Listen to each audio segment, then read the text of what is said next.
Hey everybody, it's Joe Solari with the Business of Writing, and today our special guest is Elise Kova. Welcome, Elise.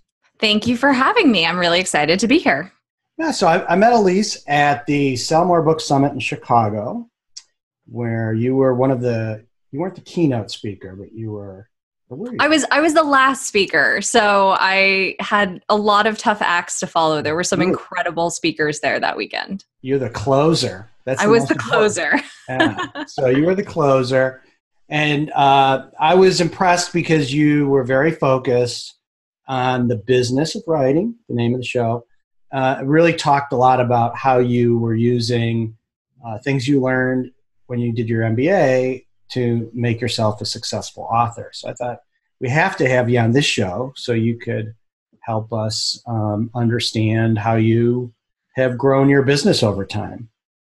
Well, thank you for having me. Yeah, I'm really excited to talk about it because I feel like it's one of those things that a lot of authors, of course, go in really passionate about what it is they're writing and the content and intellectual property that they're generating, which is fantastic because that's their product. But at the same time, for me, from square one, I really wanted to approach writing like a business. And that was always in the forefront of my mind because that was how I saw myself achieving my goals. And so it's something I'm very passionate about. Great. Well, why don't we jump in the Wayback Machine and go back and you tell us about like how you even got into this. Was this something you always wanted to do? And then when you did start writing, what kind of route did you go? Traditional, indie? Yeah, so I always say my answer to this question isn't sexy. Like there's the sexy dreamy answer that's I always wanted to be a writer and then I worked really hard and made it happen. The honest answer is not that. I always loved writing and it was something that was always a big part of my world, but I loved eating too. And my parents were very supportive of me growing up, but Mhm. they were very much like, if you pursue an artistic life, these are the hurdles that you have. And Mhm. they were very honest about that. And so that was one thing that I always kind of kept as a hobby, but I never really pursued as a business or as a potential career choice. And then I lived in Japan for 2 years. And when I was there, I started writing online and I was posting on fanfiction.net, which is kind of like a precursor to Wattpad Okay. because I'm old. And I started posting a chapter a day. And in about 7 or so months, I had written 5 books and I had 20, 30,000 readers going, okay, so what's next for this? And I said, well, I have these books. Let's see what I should do with them. So I did what most authors, I think, do. Well, most authors going into the process who aren't linked in with the indie community.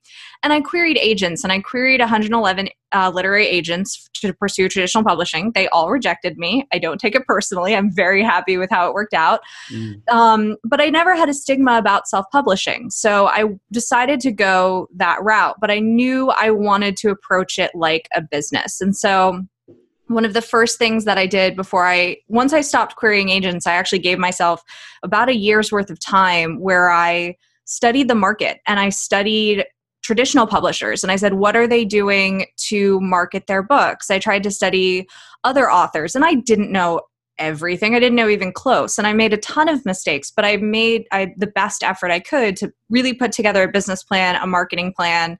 I figured out how much seed capital or how much money I could invest in my business when I was getting started. And I put my book out there in the world in August of 2015. Air Awakens was my first book. And Mhm. then by January of 2016, I quit my job, my cushy corporate job, and I went full-time as an author because it bought me out of that cushy corporate job. And this is somewhat cushier, I have to admit. I can work in my pajamas all day, so that's nice. And then July 26th, the fifth book of the Air Awaken series hit the USA Today bestseller list. I've been a full-time author ever since. I now have 15 books published, with number 16 coming out in July. I am now represented by a literary agency. I've inked a couple of foreign deals, and both on my own and through my agency. And am currently on submission to see if a traditional publisher wants to pick up my work too. So I'm kind of in that hybrid space. I have a traditionally published series. Most of my work is indie, and that's been my journey over the past 5 or so years. And so you said you had 5 books written when you got started, but you said 15. So in that period of time, what, 3 years, you've put out another 10 books? Mm-hmm. So you So yeah, I release about 3 or 4 books a year. okay. And how did you come to that kind of pace? Is that something your writing was driven, or was it your fans, or kind of? It was very much writing driven, a little bit of writing and a little bit of business. I do draft very quickly. As I mentioned, I drafted 5 books in about the span of 7 months. I didn't mention that the initial word count of those books was right at about 950,000 words across all 5 books. So 950 total. 1,000. Yeah, 950. Yeah, across all 5. Yeah. Okay. Yeah. I was writing about 3,000 to 5,000 words a day, nonstop. And so I do draft very quickly, and I feel that I can bring a good product to market without sacrificing quality at a 3-month release schedule. And that's where I won't say it's fully comfortable. It is still a little bit aggressive, but it's comfortable enough that I'm not feeling like I'm hitting a wall where I just have to say, okay, push this out there and it's not a good product and I know it. But I also, when I was releasing on Fiction Press, I noticed that one of the ways I got traction was that consistent release. I published a chapter a day, and that helped build my audience. So that was sort of sitting in the back of my mind. And then the other big thing for when I published was I wanted to immediately have book 2 available when book 1 came out, and book 3 when book 2 came out, because it's similar theory of the Fiction Press situation where I said, I'm just getting started. I don't have proof of concept for me as an author per se at this point. And there's no reason why people should believe that the next book is coming if I don't immediately have a buy link for them. And I wanted to funnel them from book to book. And so Amazon said, well, you can only do 90-day pre-orders. So I said, I will always have a 90-day pre-order then. And that's part of what also set that 3-month release schedule. If Amazon let me have a 4-month, I'd probably go 4 or 5 months, but they don't, and here we are. And just for clarity, the genre that you write in, or genres that you write in? So I write fantasy, and I'm across the board in fantasy. So I do have a urban fantasy, paranormal romance, something that sits kind of on that split. I have a very dark, epic fantasy that was listed by Bustle as one of 15 new fantasies for Game of Thrones fans. And then I have a young adult sword and sorcery coming of age fantasy romance series. So pretty much all of my books have fantastical magical elements and a touch of romance. The romance style shifts depending on the series, but that's kind of the main area I write in. With an audience expectation, 1, for longer books, and 2, they expect a series. Yes.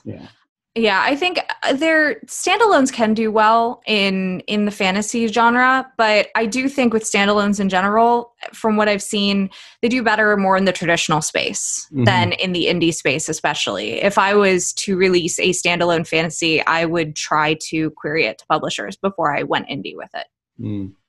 Okay. So now that you helped us understand how you got started, thinking back on that, what would you do different?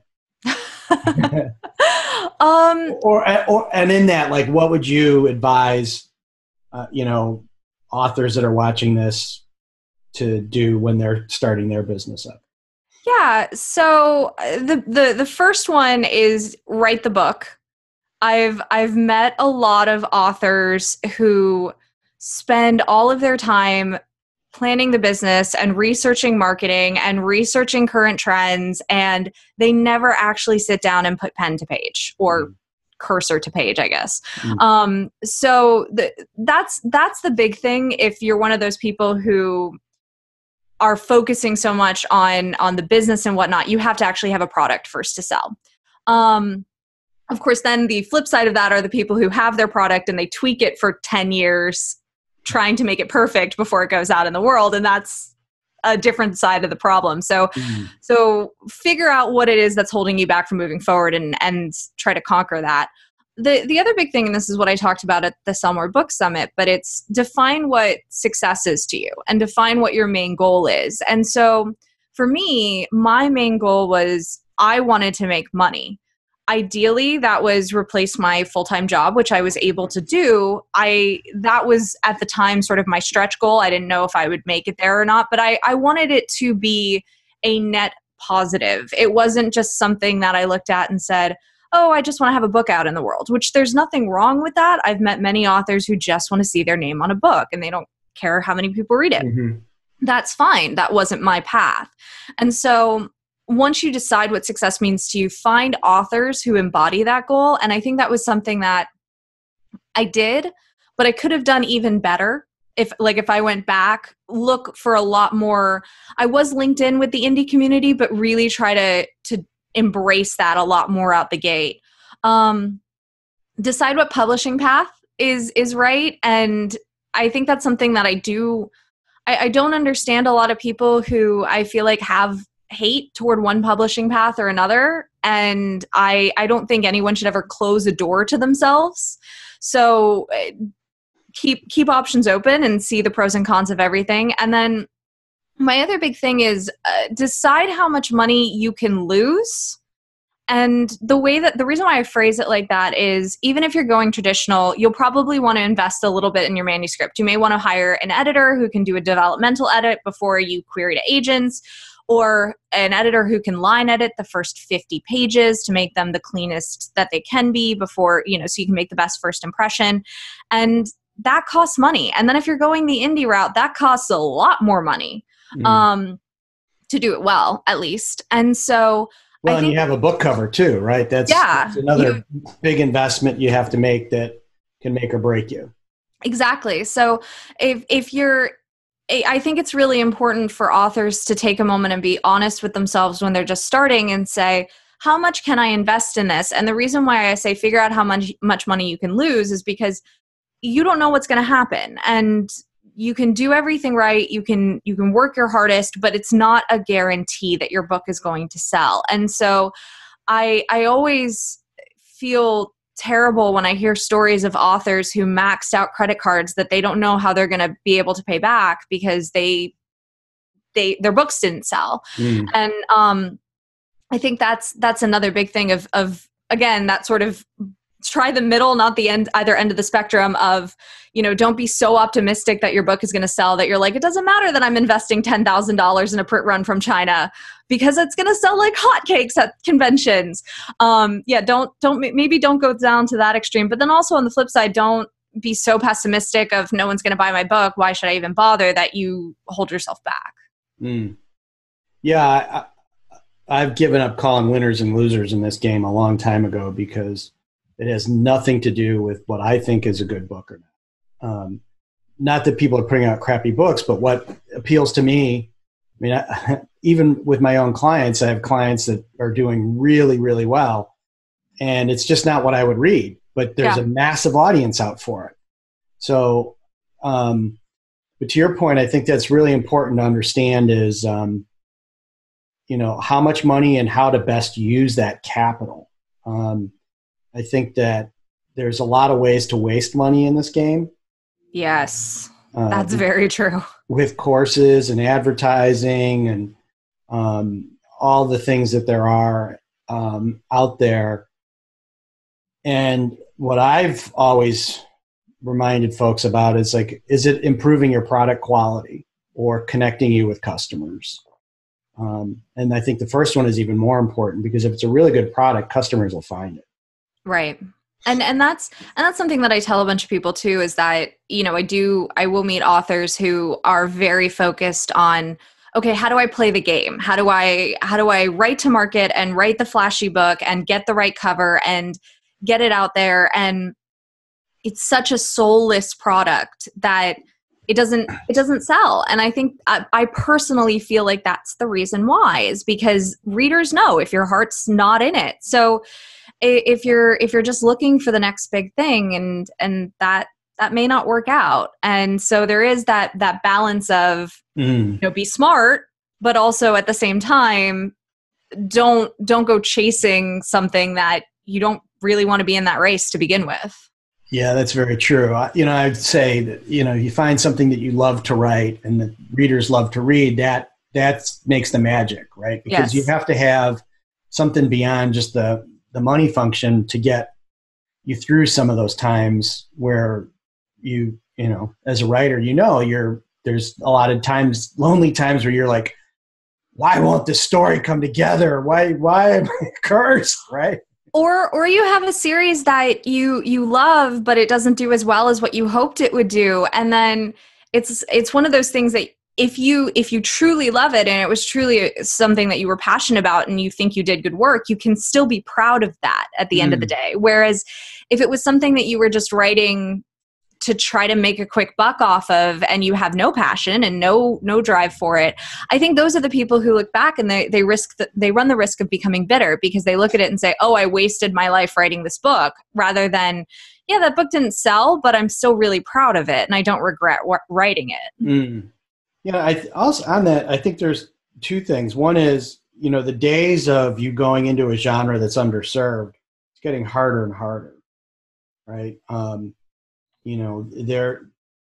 If you were a fantasy reader, and you were a voracious reader, you read everything. Well, now that's changed a lot. You can be reading your favorite author or authors, and they're keeping up with you, right? Yeah. So there's that. And then there's, the folks that are really good at moving in and out of categories that I've seen. That's kind of their superpower. And they're able to do that. They're seeing trends before people, and they also have skill sets around business where, if they don't see that thing working and they don't see certain signals that it's going to work, they're out and on to the next thing. Yeah. Right. It's a very, very different skill set than hey, I just want to write this particular genre. So, now you're doing this full time. Why don't you talk through what your life is like now, just kind of your schedule and the things that you're doing around your business to make sure that it's going the way you want it to go. Sure. So one of the first things that I did, and this kind of, I guess, bridges things that I did when I was starting and things that are kind of carrying over now, was one of the first things I did was I incorporated as an LLC. And in that process, I consulted attorneys as well as accountants who could help both guide me in the process in the sense of, am I checking the boxes correctly? As well as really explain the pros and cons, because I'm a firm believer of none of us know everything. It's just impossible. And there are people who it's their job to be experts on a certain subject matter, and seek them out and help them help you understand. So that was one of the things that I first did was I talked with people and I said, okay, what are the pros of me doing this? What are the cons of me doing this? How do I know it's the right decision? And they really made it very clear that it was the right decision for me at that point, for the state I live in. LLC and incorporation, I know, varies wildly by state. But the other thing that really helped me with was that started me building out my team beyond just editor and cover illustrator or whatever else. It started helping me link in with the person who became my accountant, and with an intellectual property attorney who helped me negotiate my first foreign deal, or at least help me with the contracts and whatnot to make sure that they were tight. Yeah. And so that I think is really important is building the right team around you, because no author does this on their own. And I think the more people that authors can surround themselves with, the better they are for it, both from a content perspective of the more people you have around you, the more knowledge you have that you can draw from in your stories, but also just from a business perspective of, we were talking before we started recording. I don't know tax law. I'm never going to learn tax law. Taxes make me scared. But I have a good accountant and I'm confident in him. Which, speaking of, though, I don't know taxes, but I love QuickBooks Online. That was something that I was doing my accounting on an Excel spreadsheet for my first year, and I sent it to my accountant, and he was basically like, okay, we can do it like this year, but you have to get QuickBooks for next year. And I personally love that tool from a business perspective because I love their reporting structure. I love the fact that it integrates with my bank accounts and I can categorize each expense that comes in and each income that comes in, and then I can look at my P&L on a regular basis. And I love that as a quick glance of the health of my business. I probably check on it at least 2 times a month, once in the middle of the month and then once at the end of the month. And in the middle of the month, it's just a checking, are my expenses where I expect them to be at that point in the month? Mm-hmm. Are they high? Are they low? Why are they high or low? At the end of the month, it's looking, okay, did I meet my targets that I thought I would meet for expenses and income? And how is this year going? Are there trends? I like to look at my P&L both on a quarterly and monthly level. And so that's a really big indicator for me of, what am I spending a bunch of money on this year that maybe I don't even realize I'm spending a bunch of money on? The card is just swiping and I'm like, oh, snap, I've spent this much on travel or something this year. So I really love that from a business perspective. The other thing that I have on my day-to-day business is I do plan out my content calendar. I'm motioning around my office. I have like 4 different calendars. They're just all off camera.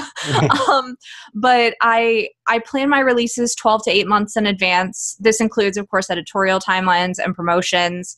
I like to plan sales 2 to 4 months in advance. That, of course, doesn't always happen because sometimes you get that author friend who's like, I'm putting together this really cool promo with a group of authors. Do you want to be in? It's next week. And you're just like, sure, I'll discount my book. Social media, I like to schedule out 2 to 6 weeks in advance. And I don't schedule 100% of my social media, but I do like to try to schedule some. Newsletters, I plan out 1 to 3 months in advance. And this is all ideal. Of course, as I said, in the moment, things happen, things go wrong. And that also further with the P&L helps me define my budgeting. And I can look at it and say, okay, I have the release of a first book in a series. The release of a first book for me is always far more expensive than any subsequent book in a series. So I need to make sure I'm budgeting for the 2 months leading up to that release being a lot more expensive than any other months of the year. Interesting. And then with, like you said, you plan your newsletters out. Are you on a weekly newsletter or monthly? How are you? Maybe you could talk a little bit about how you're interacting with your customers and your fans. Yeah, so I send out a monthly newsletter. Sometimes I'll do 2 a month if I'm doing a really special sale or promo that's a, hey, check this out. Or if I have a release. So I usually release in the later half of the month. So if my book comes out earlier in the month, then I will send out just a release email that just says, hey, check out my new book. I do have email automations. So when people enter my newsletter list, they are getting every couple weeks an automated email through a sequence that just tries to help guide them through the funnel. So for probably about a 2 or 3 month period, a new subscriber may feel like they're getting more emails from me. It may be closer to every other week because they are actively in that sequence, but that's not me directly hitting send to them. That's the automation. Sure. So for them, they are getting the emails, but for me, it's not extra work. And then I'll also send out follow-up emails for non-opens after a release. So if usually 2 weeks after I send out that release email or the email announcing, hey, I have a new book out, I send an email just to the segment of my list that didn't open the last email and say, just try to follow up and try to give them another opportunity and to touch in.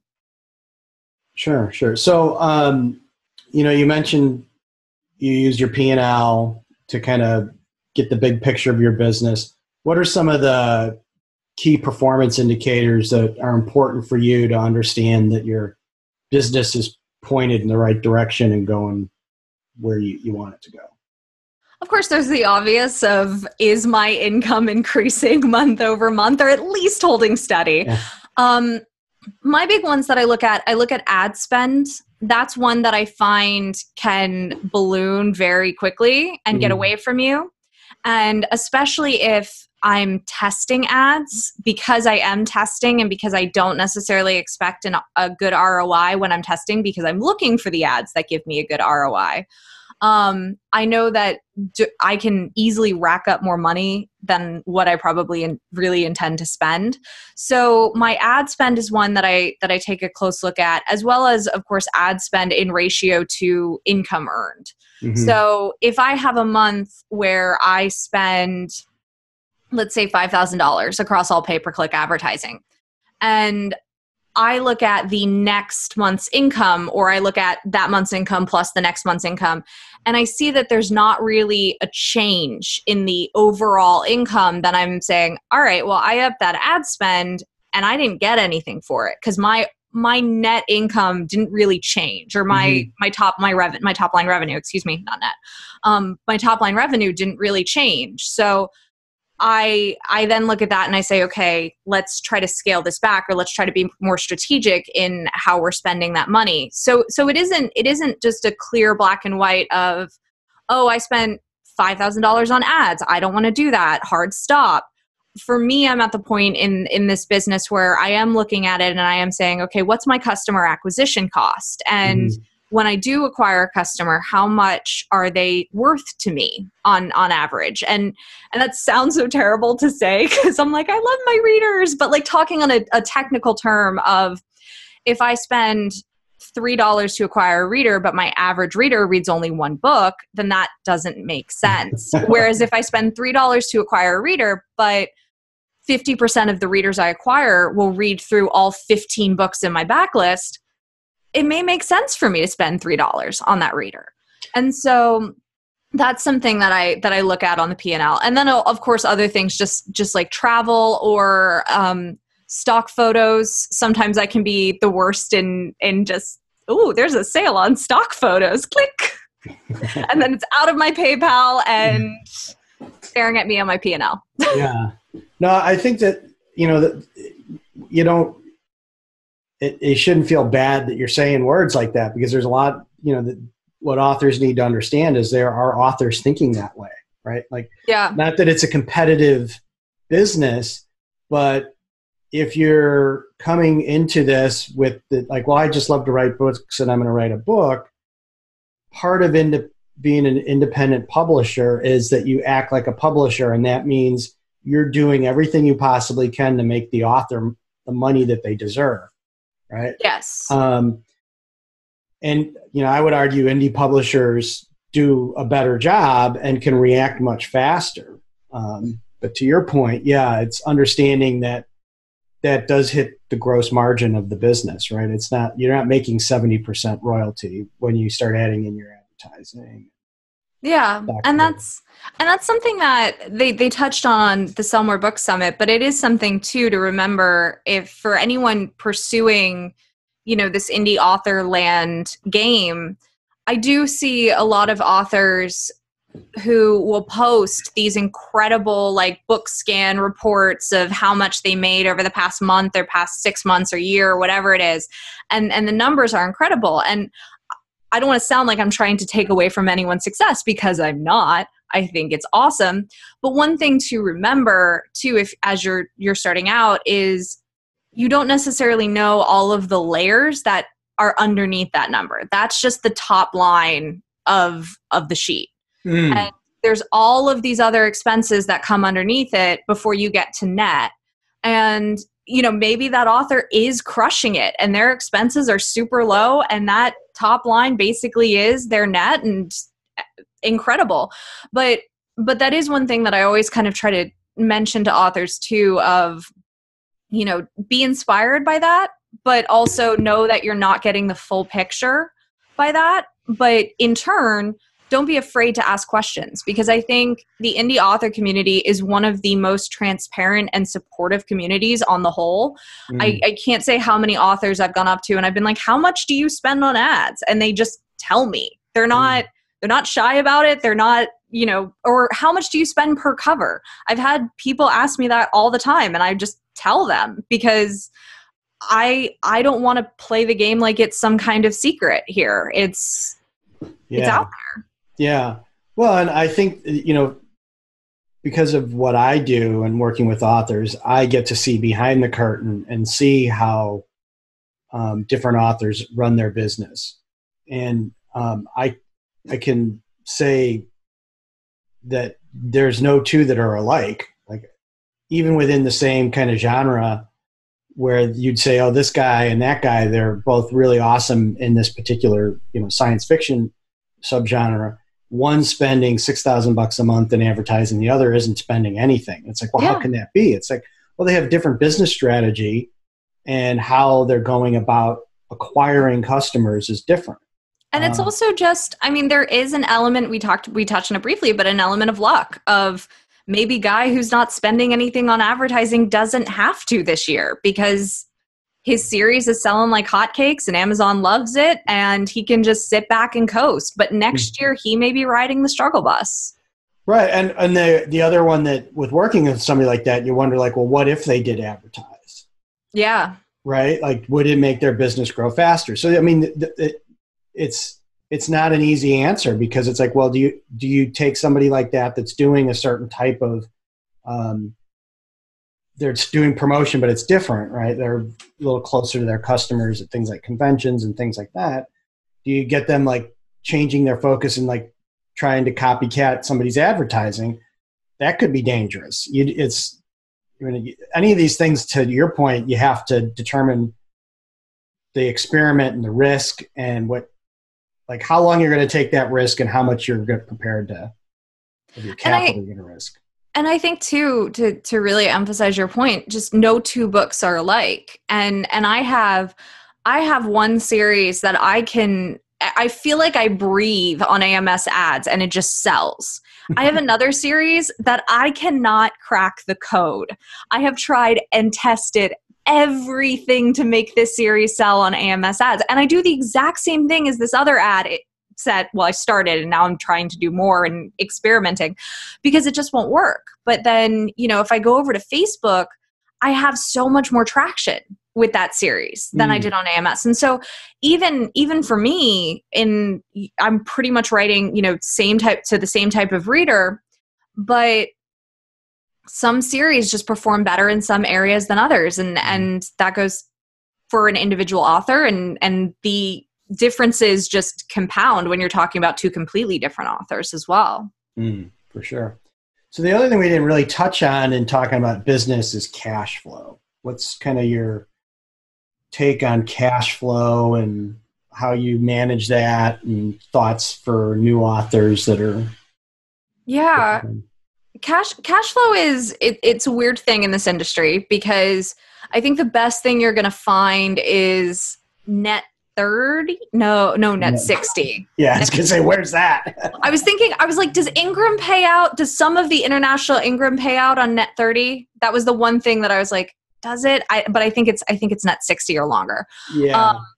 But the longest or the shortest time you're going to find is a net 60 payout. So if you publish your book on January 1st and it sells incredibly, you're not going to see that money until March. And that can be a hard thing to float. And that goes back to figure out how much money you have to put into this. And because you're going to have to float for at least 2 months out the gate. Now, of course, once you start getting regular checks, that then is a little bit easier, but it's still the same sort of thought of going back to my example of releasing a book.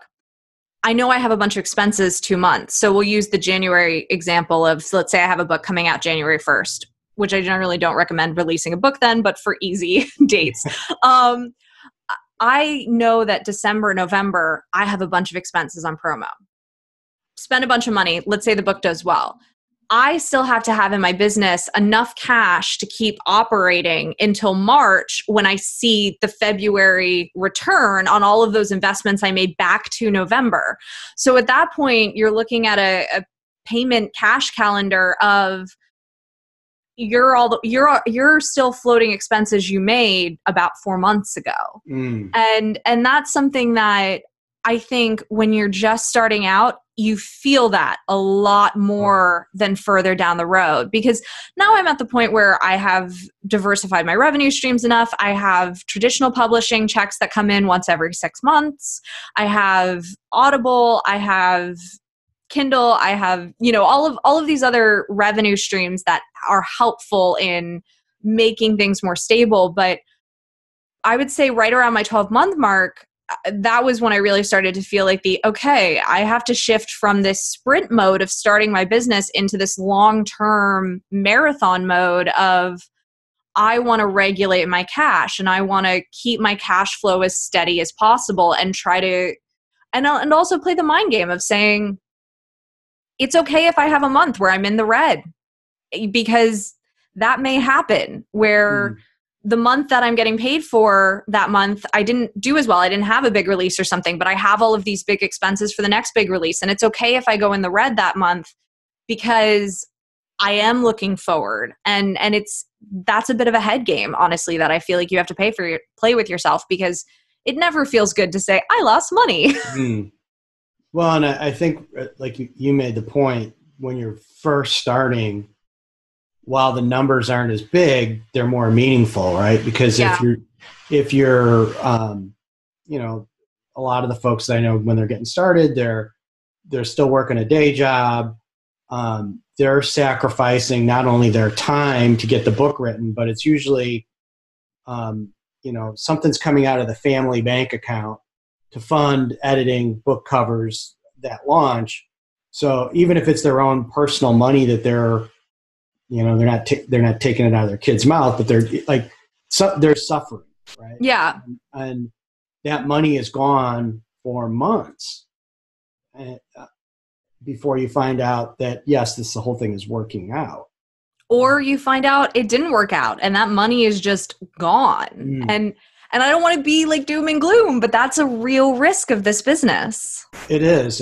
And I think the other part of it, in talking specifically about that for new folks, is understanding that it may be a bigger number to make it work. So if they were coming into, because this is something I've heard a few times from people when they've talked to me, it's like, in your genre where they may expect 2 or 3 books, if you don't have that money saved up to get through that 3-book launch, your business plan is, well, the money from book 1 is going to pay for book 2 or book 3. That doesn't work, because your fans will just glide by. There's hundreds of book 1s out there with no book 2. Yeah. Right.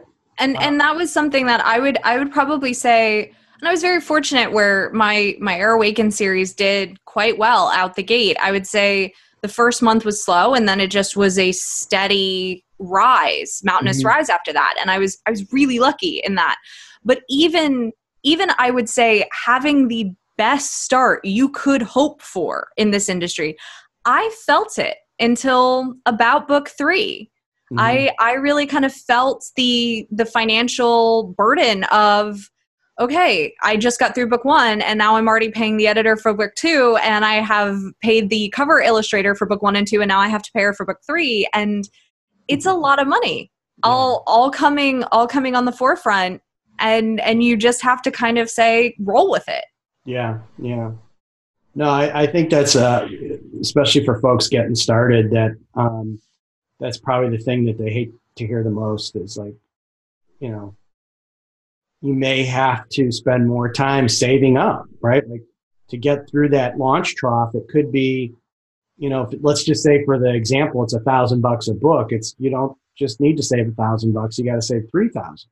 Yeah. And quite honestly, I would say, you know, save ideally 50% over what you think you're going to need to spend, because there's always going to be something that either goes wrong or an opportunity that you just don't want to miss out on. Let's say you release a book and you apply for a book pub and they grant you it for book 1 out the gate, and you're just like, oh snap, this is incredible, but now I also have to pay for a book pub, which is $500 to $700. Right. Yeah. And that's a worthwhile opportunity, but you don't want to miss it because you're so cash strapped. And that's not just that's not just the author thing. That's like a small business. Like, anytime you do anything, it's like you have to have more money in that budget, because it never goes according to the plan. Never.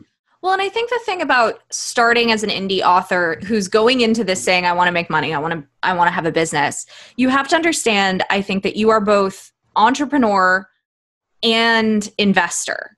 And it's almost like, at least that was me when I was going into this, where I said, I want to wear both of those hats of, I want to look at this as an entrepreneur and be invested in my business and be the one driving it and be the one planning it and being sensible about it. But I also want to look at this as an investor and say, would I invest my money in this product? Would I invest my money in this business? If I was just writing a check and handing it to someone else, would I feel confident about that check that I'm spending? And going back once more to the, as most angel investors, kind of experience in that, it's that here's a check that I may never see back.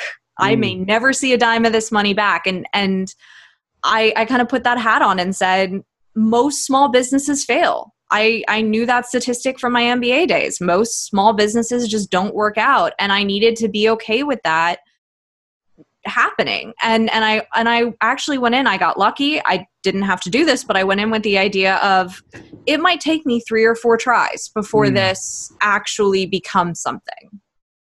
Well, you hit on a point that I'm a real big believer in, is that knowing how businesses really work, and the fact that, your chances of being in business in 5 years are 50%.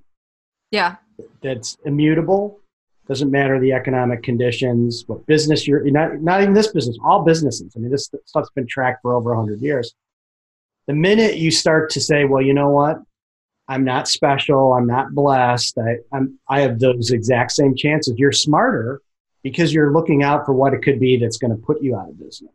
And it's interesting you bring up that statistic, because that's the thing that I've started to settle into at this point of, again, that sort of sprint and marathon of, I got through the first year, a little bit into the second, but now that I'm in year 3.5 of this whole authoring thing and three plus of being a full-time author, I'm looking at that 5-year hurdle and I'm saying, okay, that is my next hurdle that I have to try to future-proof myself for. And the way that I'm future-proofing myself for that is I'm trying to diversify my income streams as much as possible. I'm trying to diversify my product offering as much as sensible within my brand. And I'm trying to, like I said, regulate my cash flow and really sort of look at this as, I need to shift into long-term mode. And I can't play that sort of risky startup game that I was playing out the gate, because it's a different game now. Well, I was just reading the journal this morning, and it's like FTD is filing for Chapter 11. The flower company, right? Like, there was a time, I heard that on NPR. Like, there was a time where, just like Sears Roebuck, now you can get in behind the scenes and say, well, the issue with Sears wasn't just the changing times and Amazon and blah, blah, blah. It was how they were funded and a bunch of other stuff. But the point is that there was a time where people looked at FTD and Sears and were like, these are businesses that will never go out of business. Yeah. Most people are like, what's FTD? Yeah, and it's true, and I think it is one of those things where, as you said, that the more you are aware of your own risks and the fact that you're not going to be special, the chances are, at least, I'm sure there's that 1% out there that's just blessed the whole author ride, but hope for the best and plan for the worst, and look at yourself and say, not to be nihilistic, but say, I will fail in 5 years. How do I stop that from happening? What actions do I have to take now to make sure I'm not out of business in 5 years? And be aggressive about that. Yeah. The example I use, and it just happened again, it's terrible that this comes, there's been a whole bunch of climbers that have died on Everest again. Oh, yeah. Right? Now, they're dying actually on descent. And the situation is, and actually, as far as mountain climbing goes, that's not the most dangerous mountain. Yeah. But the issue is that, like, there's this zone, the death zone. When you get above it, you're going to die. You're like, you have to get up. Humans aren't meant to be there. Yeah, you're not meant to be there. And the reason they die is because they decide that something's different, that I'm not, whether it's like, I'm sure this line's going to move faster. Like, that was the big thing this time. There were so many people trying to get in that small window of time where the weather was okay. Yeah. Standing there like there was in a line at Disney World, and that they're dying, right? Opposed to saying, these conditions are wrong. I know I spent $30,000 to climb Everest, but I can't summit. I got to go, right? Because and I think to take your metaphor to another kind of logical step, and going back to what I was saying about defining your own success, is it is okay to get halfway up the mountain and be happy with being halfway up the mountain. And rather than fighting through the death zone and the giant line of people to get to the top. Because, and that's one thing that I've started to have to really remind myself, where I am friends with authors who are far more successful than I am, who are making 3-4 times the amount of money that I'm making. And would I love to be there? Heck yeah, I would. But I have to stop myself, and I have to remind myself that I am still making more than I would be making in my corporate job. I am living an incredible life, doing something that I love doing, and I get to do it in my pajamas. And it's something that I consciously have to stop and say, it's okay if I am not in the top 2% of authors in the world, or 5% or 10%. Because I'm happy where I'm at, and I'm still achieving the goal that I set out to achieve. And that's something that I constantly, because I am an ambitious person, and I am one of those people who's has a competitive streak, and who just wants to do better and is constantly striving. And I think that's good, but it's almost one of those things where it's good to a point where you don't want to be that person that pushes themselves into the death zone and gets trapped up there because you were scraping for that extra 2 or 3% rather than being happy with just taking a breath at the 80 or 90 that you were at. Yeah. Well, and there's a lot of research on this. The ones that are the most apt to take the risk are the experts, because they start to think that they're smarter or have some edge, and they disregard the advice they would give to a novice, right? Like any climber that knows what they're doing, that somebody that would be like, hey, you've got X amount of time in there. Yeah. But they'll say, oh, well, I'm fitter. I've done this before. I'll just give it a shot. And then they die. Right. Well, and I think looking at that from a publishing perspective of, if you do get lucky, don't assume you will get lucky twice. And that was a hard lesson for me to learn in my second year of business, where I did have this sort of breakout success, and then the second series just wasn't as successful. And I love that series. I'm really proud of it. It did okay. Again, that sort of in comparison, keeping things in perspective, but it wasn't what I had hoped it to be. And it was almost that feeling of, well, I put out the other book and it did really well. Why isn't this one doing really well? And so I think that sort of hoping for lightning to strike twice is a dangerous mindset to be in. If you do get lightning to strike, be grateful, enjoy it, live it up, but you probably can't catch it in a bottle. Right. So how are you, I always am interested in hearing how people kind of keep themselves sane in this whole process, because you can go way down the rabbit hole. Like, one of the great things about working for yourself is that you get to work for yourself, but self-employed people tend to be really lousy bosses and don't take care of their employees. So what are you doing to take care of your employee? Well, as I said, I try to keep a clear eye on what my goal was. And when I do have those really hyper, either competitive or neurotic, or I need to push harder moments, I try to have that breath of, okay, let's put things back into perspective and say, you're really lucky to be where you are, and stop beating yourself up because you're not just one more step down the path. So that's one thing. And remembering comparison is the thief of joy. I also, this past year, actually about 12 months now, I made the decision, maybe 6, I may be being too generous to myself. I made the decision to take weekends off. So unless I am on a tight deadline, I try not to work nights after 6, 7-ish, whenever my fiance gets home. And I try not to work weekends. And I would say I probably honor that most of the time. There's usually I would say 1 or 2 weekends a quarter that I end up having to just say, dear world, love you all. I no longer exist. I have to go live in my fantasy land. So that was a big thing that I started doing that I think has been really helpful. I track everything. And having things like my P&L and having things like my data, when I feel like I am having those neurotic, anxious moments of, I'm going to be a failure, I'm going to be out of business in 5 years, I don't know what I'm doing, I don't make money doing this, it's easy for me to tell myself that, but then when I have the data that tells me otherwise, it's a lot harder to argue with it. So when I am having that moment of, I am a failure, if I go to my P&L and go, okay, not really. and that's a good feeling to be able to have. Or if I am having a moment where I'm a failure, I can go to my P&L, and if I am in the red, I can say, okay, now I know how much. Now I have direction. And it's not just this amorphic thing that is the monster in the closet. If I am facing down a monster, I see it and I know what the problem is. And I think that's one thing that I do see a lot of authors getting worked up about, is they don't know what the problem is.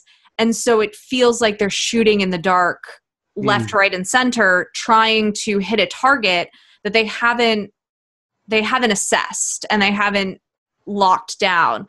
And so I think that's one thing that does help keep me quite sane, is I always know where I'm at in editorial, where I'm at in drafting, where I'm at financially, where my ads are at and converting, where my email subscribers are at. I always keep that on lock, because having that helps me. I'm sure someone else is like, oh my goodness, lady, your scheduling sounds like it would give me anxiety, but that helps me. Well, it's all, you're trying to build everyone that I know that wants to make this a full-time job, that's the daunting thing, is that it's like, well, you have to do some things to make it scalable, right? It doesn't matter what business you're in.